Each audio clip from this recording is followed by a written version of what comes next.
Hey everyone, and welcome to The Explainer. Today, we are embarking on a massive documentary-style deep dive into what is, without a doubt, the most anticipated gaming upgrade of the entire decade. I'm talking about the monumental leap from GTA 5 to GTA 6.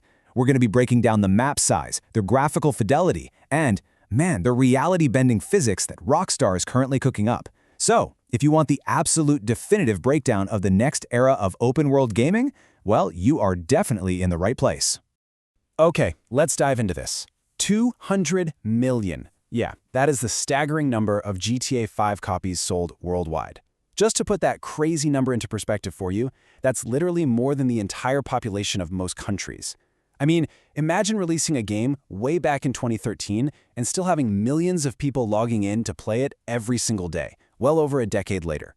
It's generated billions of dollars in revenue, and it's established just a monumental legacy. At this point, it really isn't just a game anymore. It's a full-on cultural pillar. But all of that brings us to the ultimate question, doesn't it? Can the sequel truly justify this unbelievable level of hype? Like, is GTA 6 actually gonna be that much better than a game that completely defined a generation? Well, to find out, we have to look straight at the raw data and the massive technological leaps happening right now behind closed doors. To really grasp the sheer scale of this upgrade, we first need to talk about the timeline. Because, let's face it, we have all aged a whole decade waiting for this thing. So let's look at the 10-year leap. You really have to remember where we started here. When GTA 5 originally launched back in 2013, it was custom-built for the PlayStation 3 and the Xbox 360. Guys, that is a two-generation hardware gap. For over 10 years, fans have been waiting while gaming tech has just evolved at absolutely breakneck speed. Now, GTA 6 is being built on an entirely new foundation, completely freeing the developers from those old memory and processing constraints of 2013. And, what's the most immediate, visceral impact of all that shiny new hardware? Yep, the visuals. Let's talk about the graphical evolution. We are moving so far past those stiff character models of the past. Rockstar is pushing for an unprecedented level of realism here. I'm talking about hair that catches the wind naturally, clothes that actually react to your momentum, and lighting that basically reaches photorealistic levels. Actually, they're going so deep with this that you'll even be able to visibly see sweat and dirt accumulating on the characters, which, is a very real side effect of surviving that intensely humid Florida-inspired weather. But let's be real. Incredible graphics don't mean much if the world itself feels dead, right? And that brings us to our next major upgrade, a living, breathing Vice City. And this brilliantly illustrates just what a night and day difference there is in how these virtual worlds actually operate. Back in GTA 5, the NPCs eventually started to feel, well, kind of repetitive, right? You'd see the exact same walking patterns, the same predictable traffic. But now we're talking about incredibly crowded beaches, absolutely packed nightclubs, and super dynamic highways, all powered by Rockstar's smartest AI to date. These new NPCs will literally react to the weather, the time of day, and of course, your actions. So for you, the player, this means that every single time you log in, the game is going to generate a completely unscripted, entirely unique experience. And all of this next-level AI is being injected into a massively expanded modern-day Vice City. You are going to be able to transition seamlessly from these gorgeous neon-lit streets straight down into muddy, deep south swamps and tiny rural towns.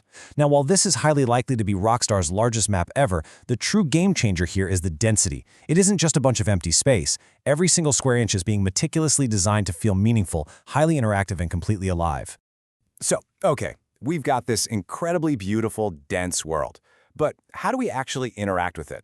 Let's take a look at the new characters and the new physics. The whole narrative core of the game is getting a massive overhaul. GTA 5 gave us that completely chaotic, character-switching trio of Michael, Franklin, and Trevor. But GTA 6? It shifts the tone completely to focus on an intimate yet highly dangerous duo, Jason and Lucia. It's giving us this very grounded, very emotional Bonnie and Clyde dynamic that promises a radically different and, honestly, super fresh storytelling experience. And what about when you need to make a really fast, high-speed getaway? Well, GTA 5's driving was famously smooth and kind of arcade-like, right? Like, cars could pretty much turn on a dime. But GTA 6 is totally abandoning that in favor of hardcore realism. The vehicles are noticeably heavier, the suspensions will react violently to uneven terrain, and the damage system, man, it is looking brutal. Every single car is engineered to feel like a completely unique, heavy machine. Now, what's really interesting about this slide is how it touches on a long-standing debate in the gaming community. You see, players usually obsess over graphics, but physics. Physics are the actual secret ingredient to true immersion. And with GTA 6, Rockstar isn't making any compromises. They are fully merging cutting-edge graphics with those complex, heavy physics. That means your high-speed crashes, your hand-to-hand fights, and all the environmental destruction will feel so much more visceral and weighty than anything we've ever experienced before. Of course, building a world that is this advanced, this incredibly dense, and this realistic requires an entirely unprecedented level of investment. We are officially entering the territory of the billion-dollar gamble. $1 billion. I just want to let that sink in for a second. Industry reports are currently suggesting that when you combine this massive, multi-year development cycle with an absolutely global marketing budget, GTA 6 could very easily exceed $1 billion. That is a staggering financial gamble. But you know what? It proves exactly how confident Rockstar is that they can just straight up dominate the gaming industry for another 10 to 15 years. And honestly, looking at the public reaction so far, that gamble is already paying off big time. The hype for this is just completely unprecedented. Because we've all waited a full decade, every single trailer basically shatters internet records overnight. Just a single leaked frame of gameplay becomes front-page news, and rumors spread across social media like absolute wildfire. The sheer cultural gravity of this release is something the entire entertainment industry has literally never witnessed before. Which ultimately leaves us with one incredibly towering question. Can GTA 6 truly beat the monumental legacy of GTA 5?